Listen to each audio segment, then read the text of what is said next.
अभी मैंने आपको गति के बारे में बता दिया है।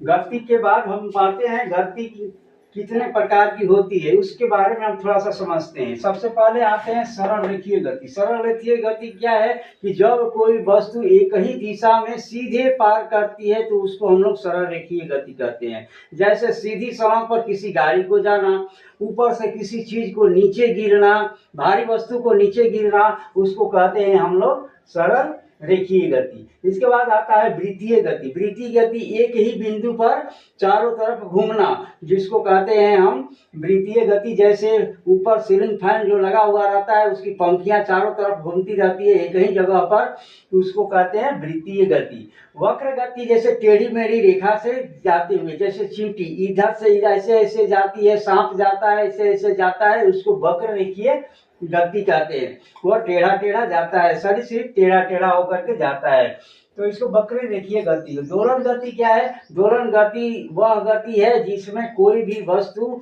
ये हमेशा अपना क्या करता है, जगह बदलते रहता है।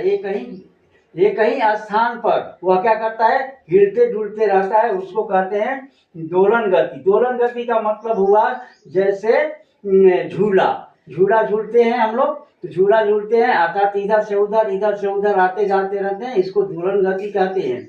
आवर्ती गति, आवर्ती गति का मतलब यह होता है कि एक ही समय में जिस प्रकार से दोलन करता है उसी तरह से एक निश्चित समय में यदि वह दोलन करता है तो उस गति को हम कहते हैं आवर्ती गति। जैसे घड़ी में लगा हुआ पेंडुलम इधर से उधर समय के अनुसार ही वह क्या करता है, हिलते डुलते रहता है, उसको कहते हैं हम लोग आवर्ती गति। समझ में आ गया? ढोलक हुआ, ढोलक हम बजाते हैं तो ढोलक का जो तल होता है वह हिलता डुलता है, तो उसको बोलते हैं हम लोग आवर्ती गति। समझ में आया? ऐसे दोनों को लोग कहते हैं कि एक ही चीज है, लेकिन अंतर होता है समय का।